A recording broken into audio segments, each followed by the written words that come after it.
What up, cappers, gamblers, punters, hustlers, low baggers? Happy Saturday, August 29th to all of you. Thank you for watching Betting with the Bag right here on odds.com on the Odds HQ, Odds headquarters. Yesterday, very profitable day.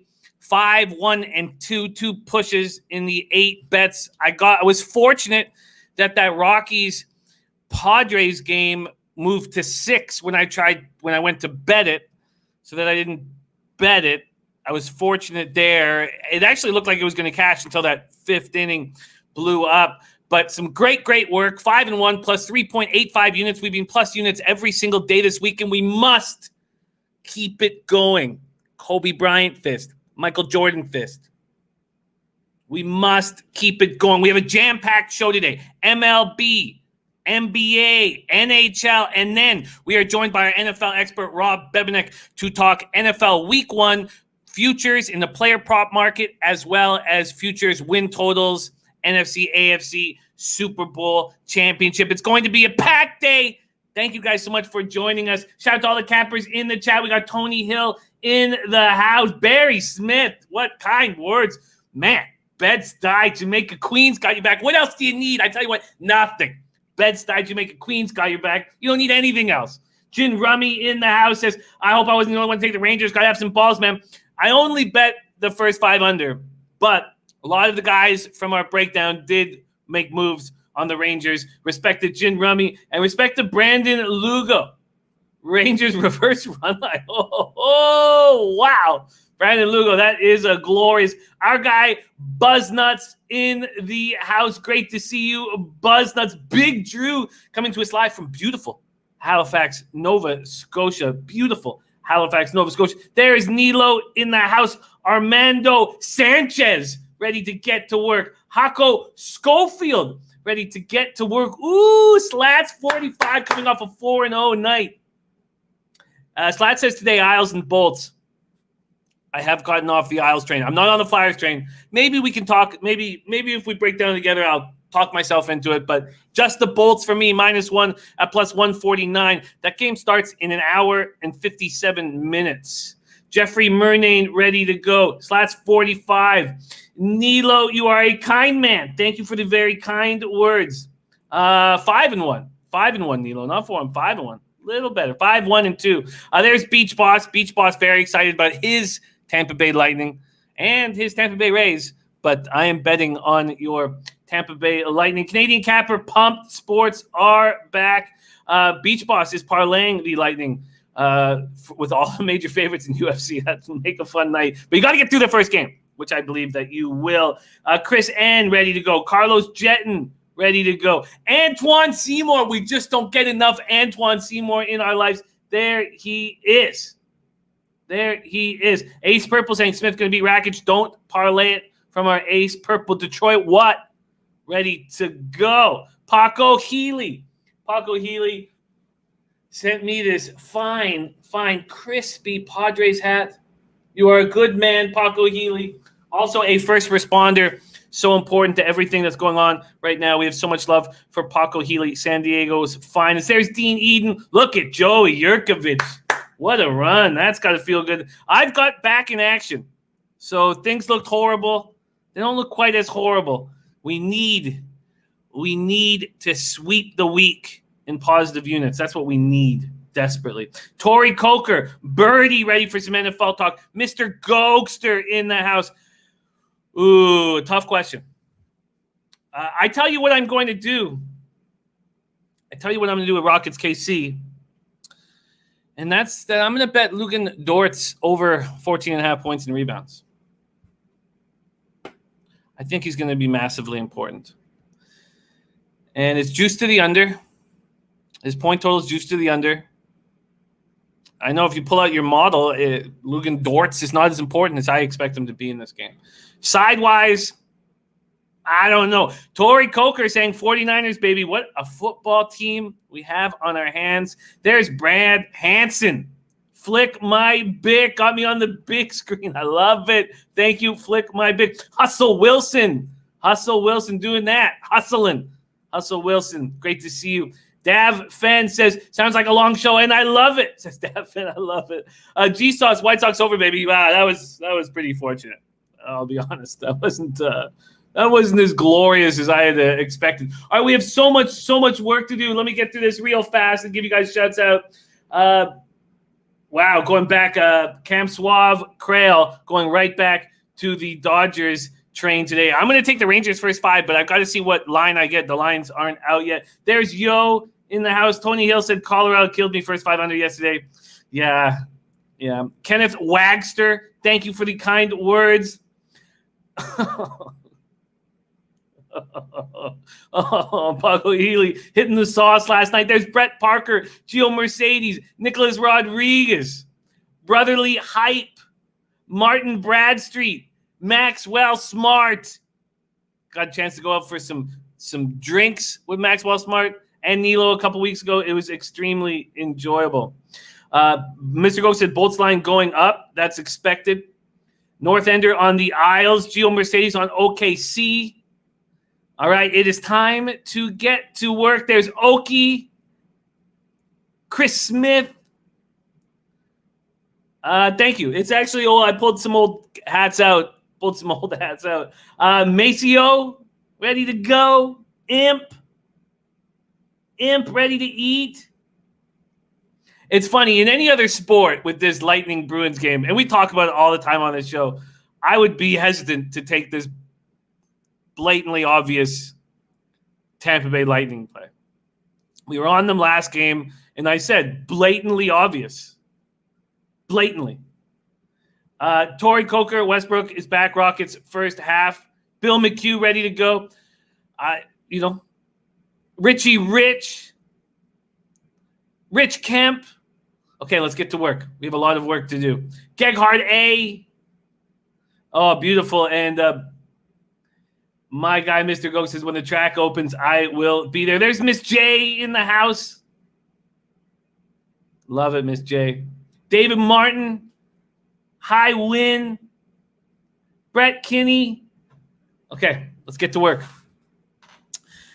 But just, we're not going to, you probably want to get your bets in because I do think money's going to come in on the Lightning.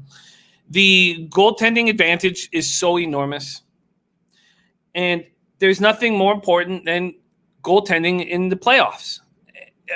Who did, other than the 80s Oilers, the early 90s Penguins, every other team, you need to know that your goalie is going to make that big save for you. And the Bruins don't know it. And the Bruins have to score because of it. That's why I was on the over in game 2. I was fortunate to get that. Only one goal from the perfection line. It doesn't matter how good the perfection line is. The Lightning are going to keep coming at you in waves. They have an enormous goaltending advantage. And I don't know how the Bruins win another game. Now, that break, this 2 days off, when the NHL got their shit together and backed the social injustice that the other sports were doing, that helps the Bruins. That maybe helps Halak clear his head. Does it help enough? Brady says, am I missing something? Halak has had one bad game. What am I missing? I said I think Halak is the worst goalie of the 8 goaltenders when the season started, and I stand by that. I don't believe in Halak, and I mean Rask had a bad year and he couldn't take over the starting goaltender there. I don't trust Halak. I don't trust Halak every second night. As I said, Birdie, those 2 days off helped him. He's not used to going every second night. I don't think Halak is a good goaltender. I would probably take Khudobin over him. I think they're the 2 worst goaltenders left. I think there's an enormous advantage with Vasilevsky and Halak. That's my feeling here. Okay, let's go. Yeah, and Brandon Lugo, yeah, we've talked about it. It's just how I feel. I watch. I think Boston's nervous with him behind the in between the pipes. Behind what was I going to say? Birdie says I would have started the kid last game. So would I have. Now you can't start him. You have to go back to Halak. If you had started the kid Vidar and everything fell apart, then you can go back to Halak. But when you start Halak and everything, I think Cassidy made it. But that's a very risky call, and I haven't looked into the eyes of this 23-year-old Czech kid. I mean, you got to be a gamer to get into have your NHL debut in Game 3 of the playoffs against the Tampa Bay Lightning. All right, let's get to work. I loved it, Jin Rummy. I loved it. I absolutely loved it. And Mr. Go says Vassal's the best goalie left. It's not even close. Okay, let's get to work. Winning day. We've bounced back in a nice way in MLB. 5-1 yesterday with 2 pushes, 5-1-2, plus 3.85 units. We have a ton of work to do. We have a ton of games to get through. So let's work together. And together is the main point of that. We're going to roll through because we do want to break into NFL. I'm very excited about breaking into NFL with Rob Bebenek. So let's get to work. We're going to start with Mets-Yankees, 79 Fahrenheit rain, 10 miles per hour, out to left center. I'm going to be talking pretty quickly here. And I hope it doesn't annoy you guys, but we got a lot of work to do, a lot of games to get through. So we're going to be moving fast. This total is at 10. Yankees are slight favorites, minus 115. If the Yankees lose Saturday, it'll be their first 8-game losing streak since August of 1995. They've lost 7 straight games. They're finding ways to lose. Gisselman, they're trying to stretch him out for the Metropolitans. Let's see what Gisselman has done of late. 9.82 ERA in his first 2 outings as trying to start. Last pitch, an 11-4 win at Miami. He allowed 1 run in 1 2/3 through 47 pitches. He's got great numbers against the Yankees in his career, but that's small sample size, so who cares about that? Let's talk about J.A. Happ. How do you guys think that J.A. Happ is going to handle this situation here? The Yankees are on a losing streak, and he's very angry. He's an angry guy right now. He's pitched once since August 5th, and that's because he has a $17 million vesting option for next season if he gets 10 starts or throws 61 1/3 innings in the 60-game shortened season. And they're holding him back because they don't want to pay him the money. And he's angry. You have a Yankees team losing. You have an angry J.A. Happ. So what happens here psychologically? Does J.A. Happ try to show that he's worth that money right now and they need him desperately? I don't know how J.A. Happ handles this. But the Mets hit lefties, 246, 770 OPS. Yankees versus righties. You can probably put a line through that because of all the injuries that Yankees have in their starting lineup right now. 254, 809 OPS. Yankees bullpen looks vulnerable. This is a losing baseball team. Dav Fenn says, isn't Matz in for game 1? No. But you guys tell me. I don't have Matz in for game 1. Let's see. I'll check a different site right now. See if I check a different site. No, I don't have Matz in for game 1.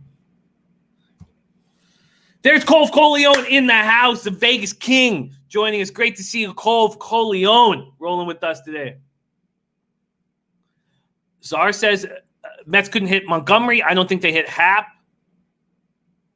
Oh, yeah, there is only one game today. Thank you. That's why I couldn't find it. Yeah, there's only one. Not a doubleheader today. Coleone in the house. Mets have hit lefty bats. There's Aaron Maybe in the house. And very, very sad news. All I could think of was just this world has no mercy. Man, dies of cancer on Jackie Robinson Day. The guy who played Jackie Robinson, and just keeps coming at you, this world. But we have this show. Joe Yurkovich says, could be rained out. It could. It just feels like there's a team doing all the right things. But interesting point by the Czar. Very, very interesting point by the Czar. And Cobra Sports saying it should be a lot of rain there today. They didn't hit Monty. Will they hit Happ? Is Happ going to show? I think Happ has every excuse to buckle here. 6.39 ERA, 1.58 WHIP. He's got 6 Ks and 10 walks. He's not getting to start every 5 days, and it's affecting him. There's Mark Rosado ready to go. Gregory Wilson said, had a good friend pass from that shit, too. It's no joke. No, colon cancer is it's no joke. It's awful, awful, awful. Awful, awful stuff. Yeah, I'd been fighting it for 4 years. What a guy. What an incredible man.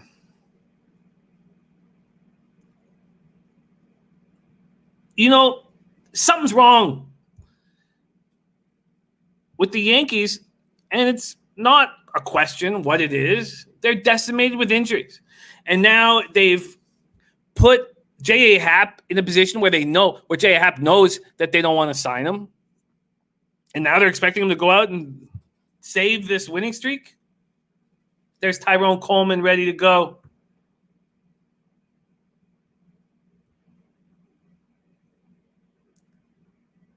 No. When does this game, how early is this game? Just see how early. There's 1 o'clock. Okay, I can bet it without doing it now here on the show. No. J.A. Happ, I dare you, prove me wrong. Prove me wrong. I'm going to take the Mets. I think this is just too much to ask. You don't give a guy a regular rotation start. Okay, we can't take too long on this. Beach Boss says my book has no line yet. I've got a line here. Bet 365. Just I'm in the minus 105, Happ minus 115. This total at 10. Yep. I'm on the Mets. I'm not going to get in the way of this streak. All right, let's move on to the double dip between the Twinkies and the Tigers. All right, we've talked about this Dobnak Boyd start for 3 days. 3 days. We've talked about it. Maybe they go here today, but just in a 7-inning start. And the number that you can get on Boyd and the Tigers has dipped. I remember on the first day that we thought this game was going to be played on Thursday, Jin Rummy was going to make a move on the Tigers at plus 154. Just 9 cents worse right now at plus 145. We've talked about this game for 3 days. What we're dealing with today is heavy wind due to the hurricane. So all of these stadiums have heavy wind.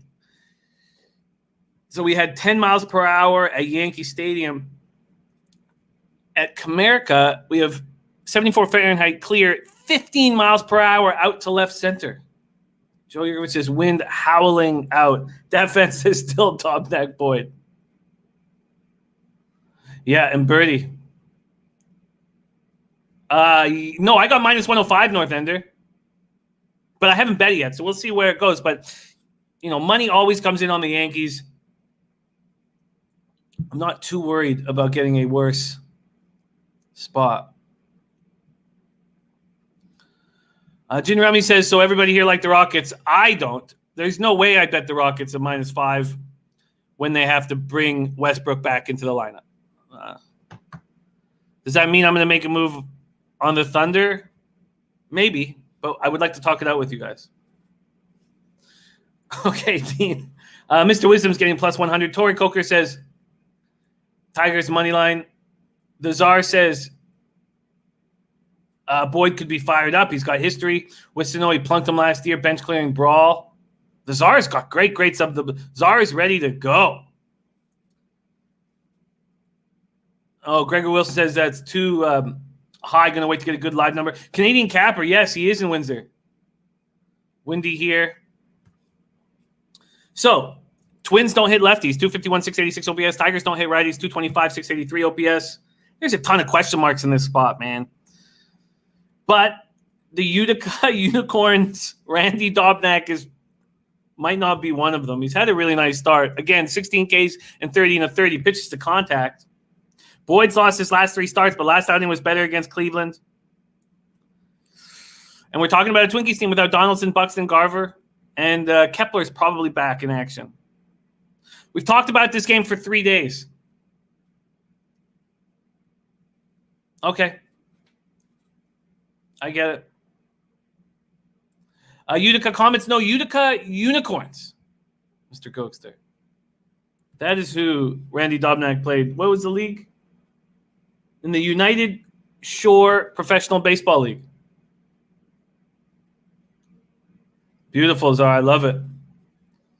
Yeah, I'm off of it. And I don't, if I'm going to make a move on a 7-inning game, I want to be very confident. We talked about Tariq Skubal in game 2. I'm very curious to watch him pitch. That's about all I'm going to say about game 2 here. Skubal, we went over his numbers last year in the minors, and they were incredible. He's been touched in just 4 1/3 so far, but he's allowed 2 home runs. We watch and see. Also, be curious to see how the Twinkies hit lefties in game 1, and then maybe you can make a move due to what you've seen in game 1 on game 2. All right, let's move on to Braves, Phillies. That Phillies first 5 -0.5 was too easy. I probably shouldn't say that. That's going to get me down here. Prince of the City says, do we get to sports yet? Prince of the City, your Phillies have won 4 straight. 4 straight. Well, can't talk. 4 straight. 79 Fahrenheit, rain, 10 miles per hour out to right center. We have Josh Tomlin going up against Zach Eflin. And yes, Prince of the City, we got football here on the show today as well. So I'm going to try to blow through this, not forcing it too quickly, but let's go. Zach Eflin, 1-1, 5.12 ERA, 1.55 whip. Tomlin, just a tricky, sneaky pitcher. When the Jays were, a really good baseball team and we'd face the Indians in the playoffs, I always thought that Tomlin was vulnerable and enough that the Indians brass didn't want him on the team anymore. He's been a steadying influence in this Braves clubhouse, this Braves bullpen that's been decimated with injuries. Braves versus righties, 272, 814 OPS. Phillies versus righties, 265, 779 OPS. Braves bullpen, 3.29 ERA, 1.25 whip. Phillies bullpen, 7.27 ERA, 1.89 whip. Phillies, as I said, have won 4 straight. Their bullpen has been much better. I mean, that's pretty easy to say that they've been better. Eflin, 4-3, 3.83 ERA, and 8 career starts against the Braves. And this is Tomlin's 3rd start since being moved from the bullpen. Let's see what we're dealing with here. Money lines and totals. Here we go. Braves, Phillies. Sorry, I have to go for a second. I'll be right back.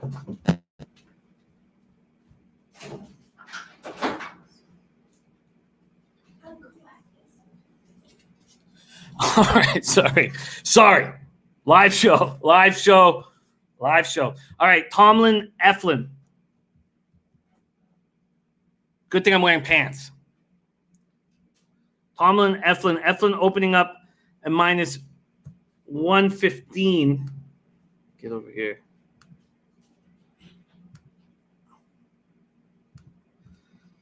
And that's where it is right now, Eflin, Tomlin. This total opened up at 10 or 10.5.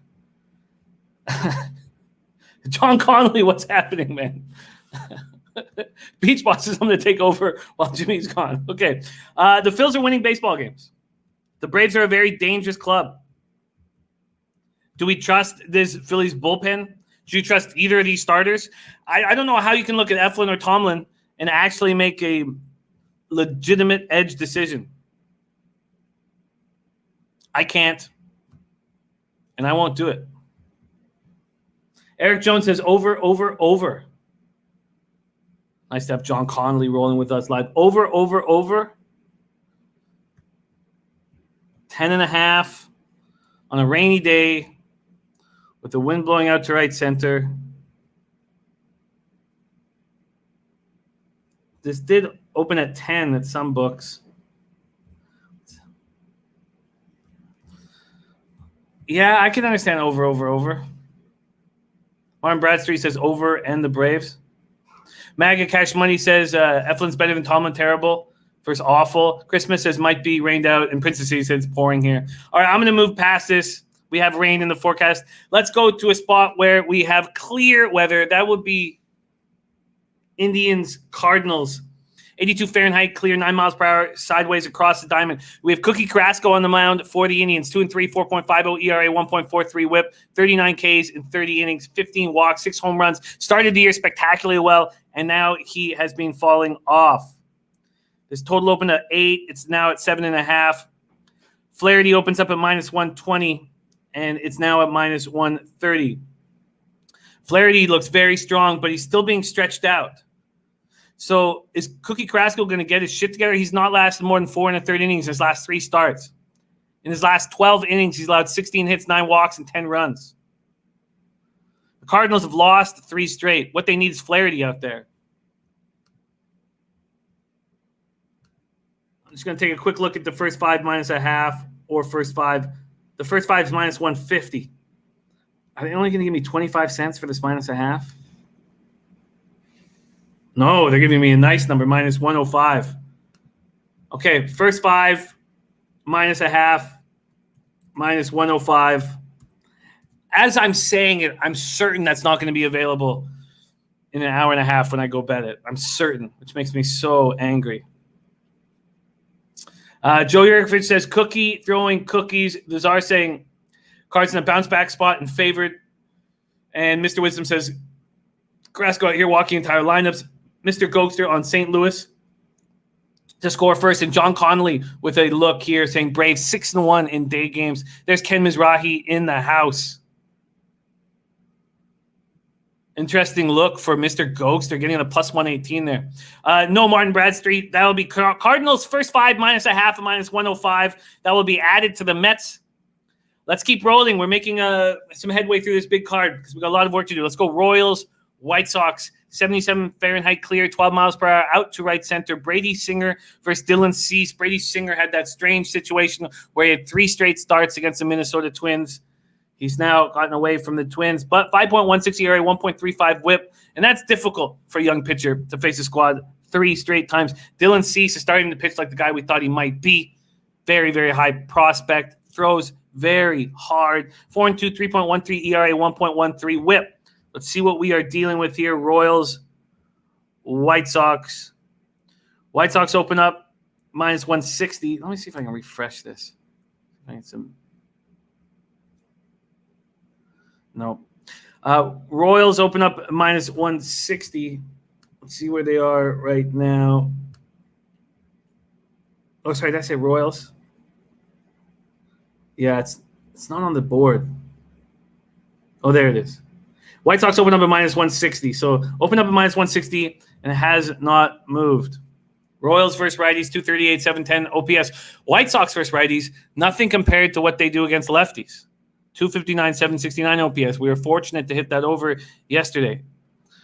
And everybody cashed. I mean, I pushed the White Sox minus 1, but those of you who are on the White Sox over 5.5 at plus 115 cashed because it went to extras. Royals bullpen, 3.73 ERA, 1.47 WHIP, strong. White Sox bullpen, 3.66 ERA, 1.20 WHIP, strong. Good job, Nilo. I have a suspicion that I will not get the minus 105 that you just got. Hako Schofield says White Sox money. Eric Jones going over 10. There's West Coast in the house. And look at Paco Healy getting plus 102 on that card's first 5. That's nice. SSS Duke saying White Sox keep making me money. Hako Schofield on White Sox and the over. What was the weather here? 12 miles per hour to right center. Wow. 9.5s on the board. Is this a 9.5? It's at 10 now. So the 9.5s have moved to 10s. You know, the White Sox are just winning and winning and winning. Cease is 4-1 with a 2.15 ERA, 21 Ks, 29 1/3 in 5 starts this month. He's looked good. He started this run with a road game against the Royals, which he won. 2 runs, 5 hits, 6 innings. He had won 4 straight before that tough loss to the Cubs on Sunday. So the Royals are always going to be undervalued. They're a better team than the 12-20 record indicates.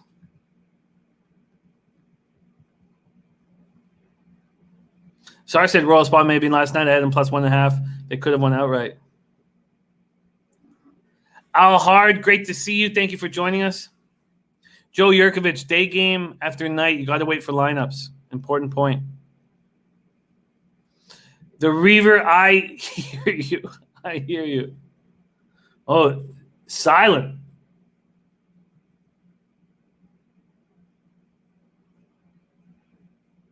Wow, very interesting. A very interesting angle, Silent.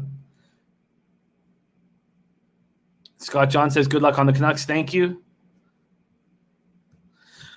Do we just go right back to the White Sox well? That's the question. Do we go right back to the White Sox well? Singer is better than he looks. But Cease is pitching very nice. Still walking too many batters. We don't have time to sit here and hum and haw over spots, but man, it feels like okay. I just think that there is a reason why the White Sox are minus 200. Singer is better than he looks.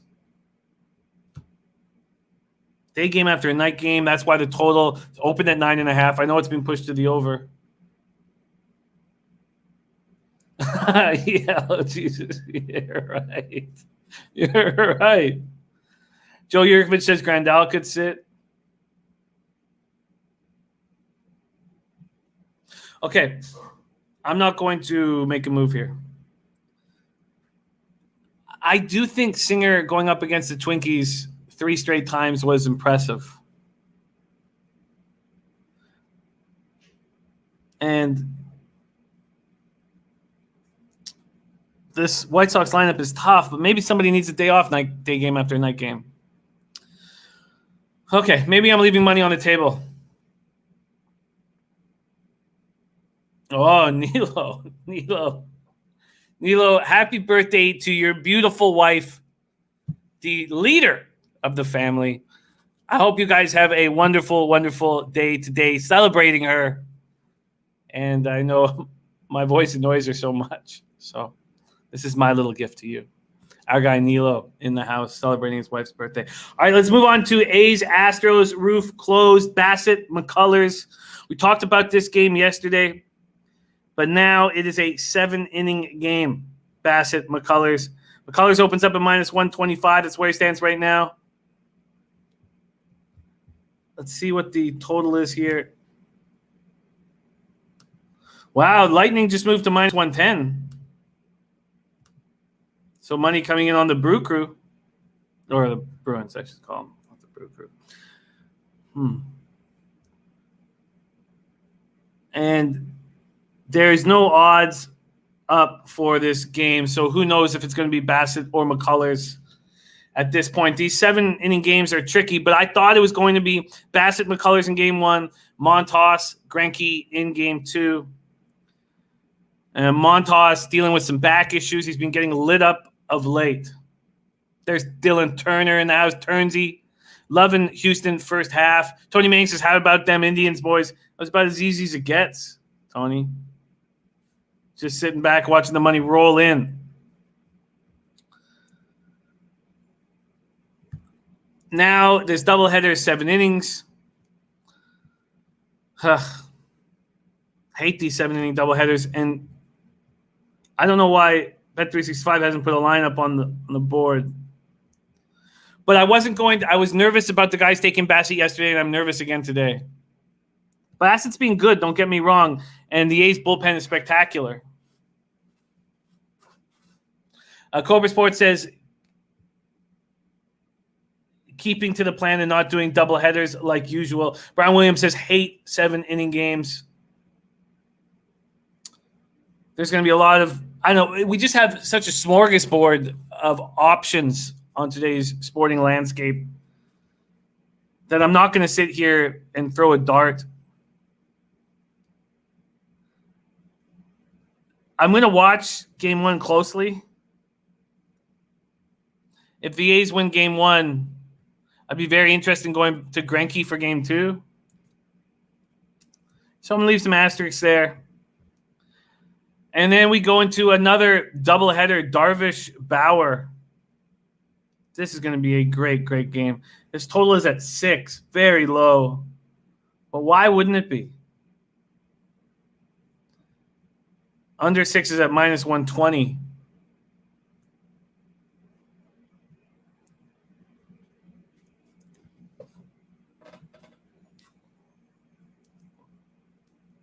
And Ken Mizrahi on the Jays and the over. Okay, let's keep rolling right now into this Darvish Bauer spot. These two pitchers are pitching spectacularly right now. Darvish 5-1, 1.70 ERA, 0.92 WHIP, 44 Ks and 6 walks. I mean, he's just pitching so well in 37 innings. Trevor Bauer 3-1, 1.65 ERA, 0.73 WHIP, 49 Ks and 32 2/3. Cubs are hitting righties decent power-wise, not average-wise. 235, 775 OPS. Reds versus righties, 217, 725 OPS. Both bullpens are seemingly vulnerable, but the Reds bullpen's been better of late, and I expect them to continue that way. Reds have won 3 straight. Cubs have lost 3 straight. So I would say you take the under. But the glaring issue with this under is, what if the game is tied after 7? And that doesn't seem like a reach. Bauer, and he's made 2 7-inning doubleheader starts this year. He hasn't allowed a run in either, and he's gone the distance in both. But what happens if it's extra innings? Does that mean why bother with the 7? Let's just go right to the 5. The 5's at 4. That's what I think. Adonis talking about how the Reds have been. Steve Sang says cappers are unmarriable. I'm not married.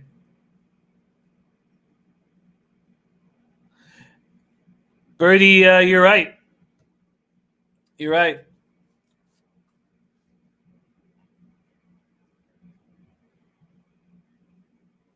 Czar says even at 5.5, I would take it. Czar, what if it's 2-2 going into the 8th? Alex Ramirez in the house.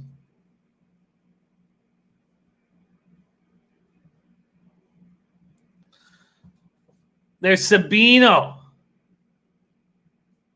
Carrasco's not looked good. He's not looked good in his last few starts. That's the reason. Tony Mang.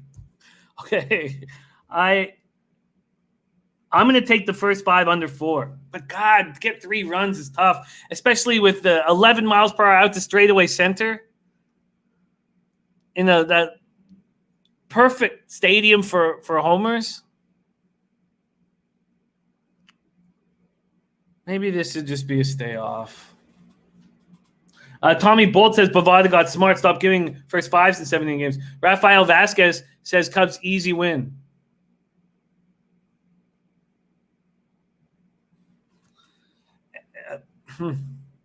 Rafael says Cubs hit today behind Darvish.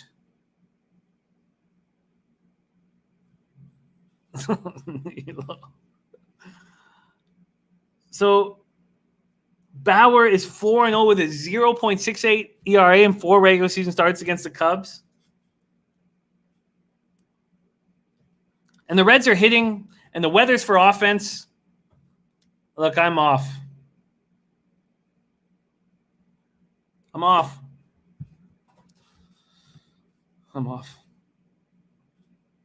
All right, game 2. Alec Mills, TJ and Tony. It just is. Is there even a line out there? Is. I don't know how you could make a legitimate move on game 2 of a doubleheader without seeing game 1 and knowing who was in the lineup in game 1. And Tony's looked good, though, in a small sample size, 16 1/3, 1.65 ERA, 0.80 WHIP. Cubs versus righties, 235, 775 OPS. Reds versus righties, 217, 725 OPS.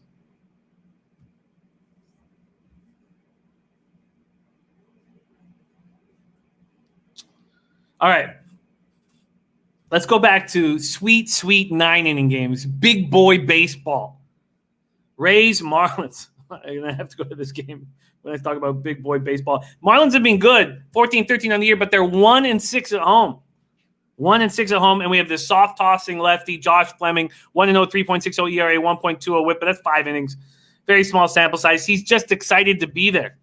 That's how much this Rays pitching staff has been decimated. They were down 2 starters and 5 relievers before yesterday when Yarbrough left the game due to a groin injury. Fleming, Lopez. There's just such a, to me, I see a big advantage with Lopez on the mound. But then Fleming going up against the Marlins team that's hitting 226, 624 OPS against lefties. Rays bullpen 3.69 ERA, 1.28 WHIP. Marlins bullpen 4.81 ERA, 1.47 WHIP. Marlins do get Garrett Cooper back, who's going to help. Or he came back yesterday.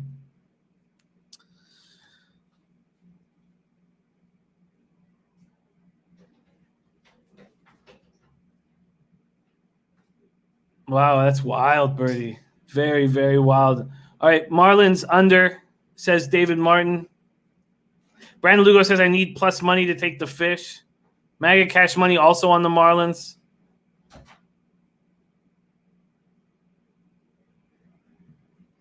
And John Conley saying, Cubs smash fastballs. Bauer 7 of 15 hits. Let Ababin off curveballs like the Cubs today, plus 112. Big Creeker. We're coming off a beautiful day yesterday. But only a couple on the board so far. But we got to keep moving forward. We have Bebenek joining us in 47 minutes to talk NFL. So we got a lot of work to do. Rays, Marlins.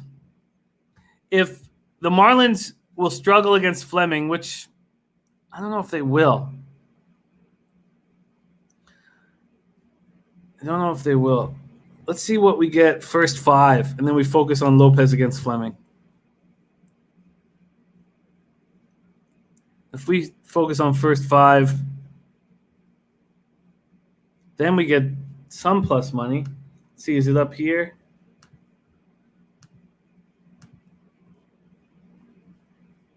No, it's a pick 'em. Pick 'em. I just think Lopez at home is a big advantage.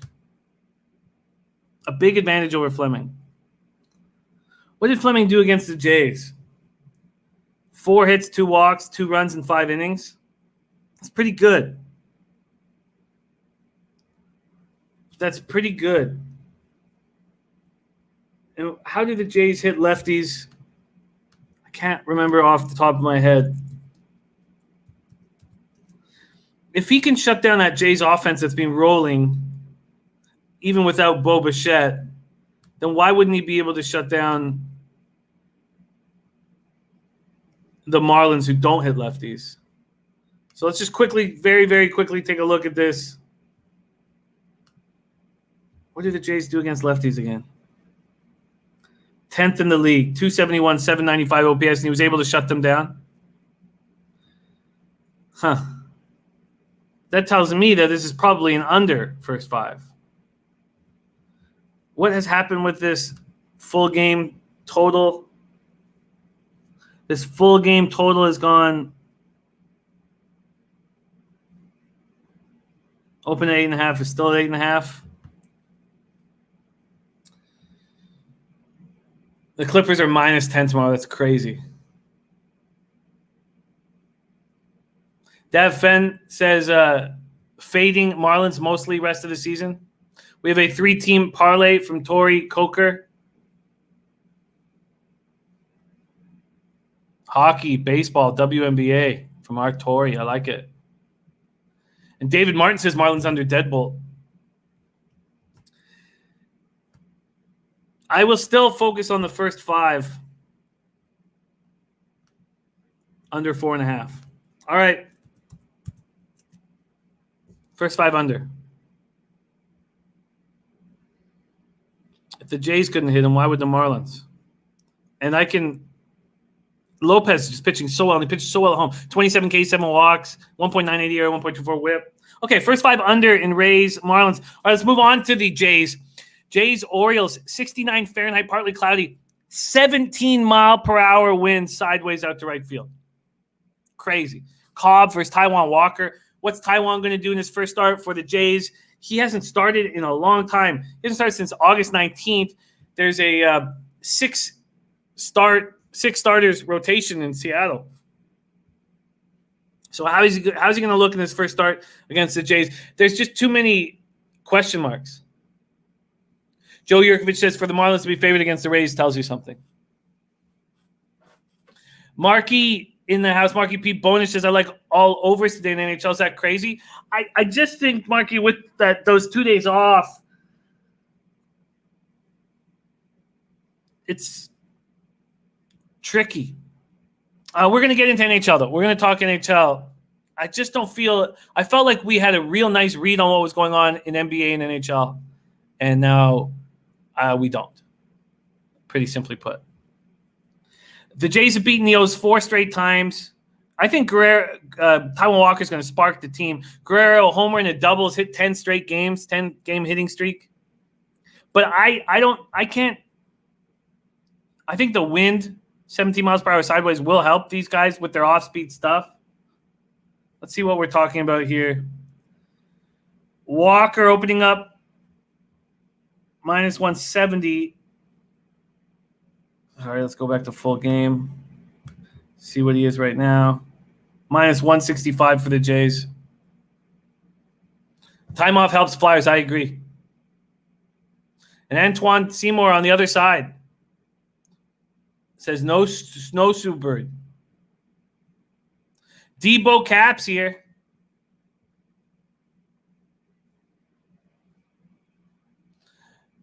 Birdie with a very interesting point.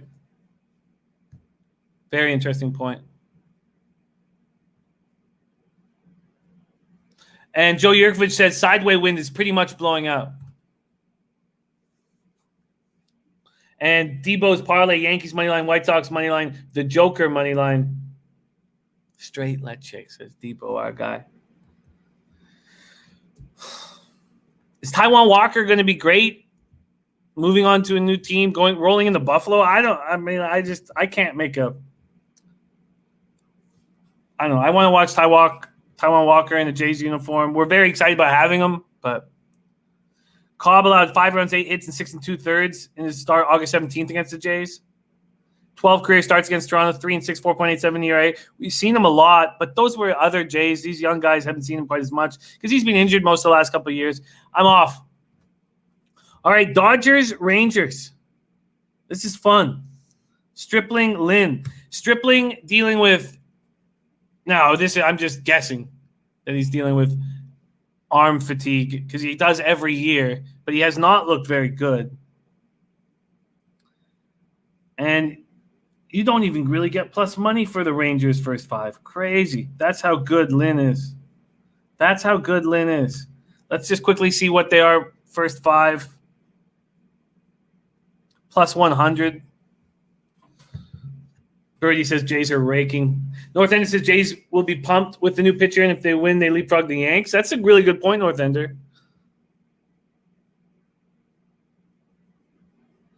Nice. Vino, that's the importance of line shopping.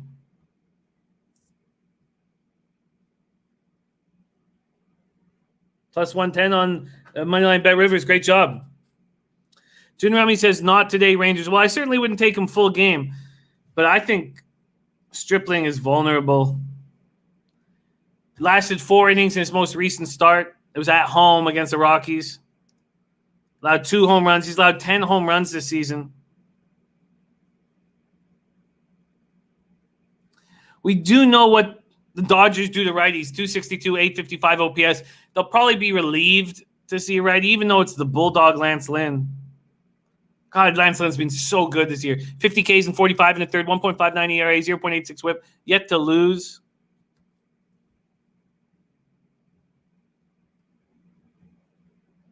And Stripling does not look good. El Duque says today is fade the trends day. Slat says first 5 under Lynn under machine. And Nilo, good luck listing a house out in Georgetown today. Our guy Nilo. Respect. Good luck, Nilo.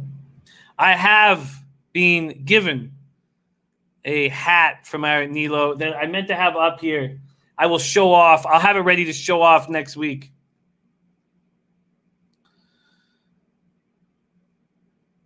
El Duque says he's tired pitching a lot of innings. Lynn will slip up today.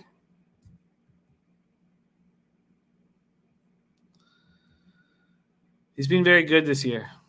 But the Dodgers smash righties. Maybe this is the time to stay off.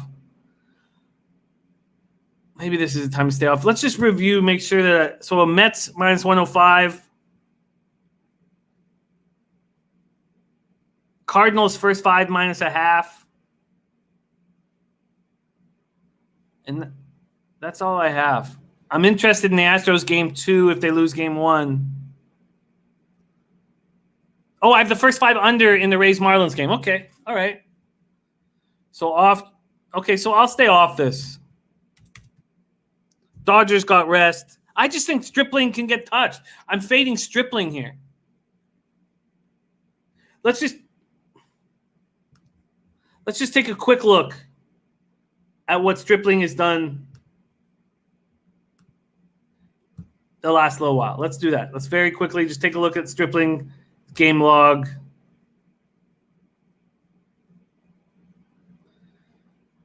So last out against the Rockies, he last 4 innings, last 2 earned runs. Before that, against the Mariners, he last 3 innings, 6 earned runs. Against the Padres, 4 2/3, 2 earned runs. He's allowed 7 homers in the last 3 games. He's not getting strikeouts. He's not looked good. Oh, shit. What did I miss? Sorry. Oh,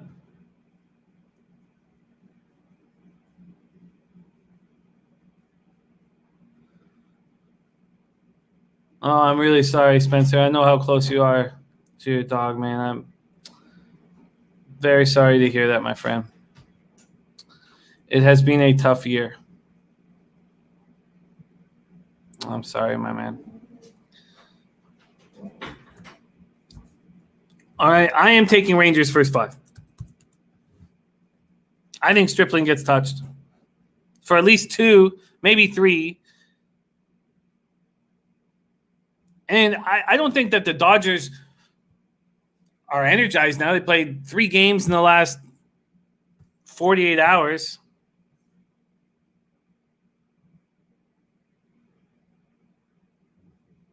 Buzznuts on Texas team total over 4. Wow. Brian Warner going Rangers first 5 minus a half plus 155 risk reward. Back in here. I like it, Brian. I really like it that you're going for the big score.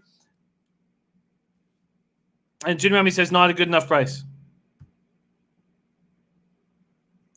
Yeah, Spenny penny bombs. That's all we can do is focus on what brings us happiness, like capping.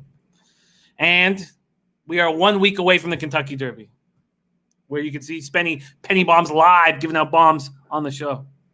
All right, let's move on. Pirates, Brewers. Brew Baker versus Brett Anderson. Sorry, move over back to full game money lines and totals. We got to speed this up. And Rafael Vasquez says, I'll bet the world Dodgers against Rangers. Joe Yurkovich taking Toronto team to over 5.5. I think that's a good look, Joe.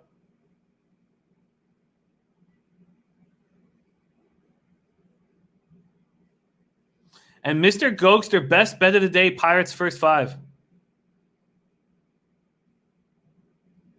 Wesley Costas in the house says White Sox Twins game 1 parlay for Wesley Costas. I like it. Thank you for joining us, Wesley. Yeah, Spenny, I do too, man. It's going to be extremely enjoyable. Extremely enjoyable. 10 hours of horses? What's better than that? Mr. Gokster says Pirates seem to only win against lefties. They actually don't even win against lefties, Mr. Gokster, but they hit against lefties. You know, it's funny. But they do. 271, 756 OPS.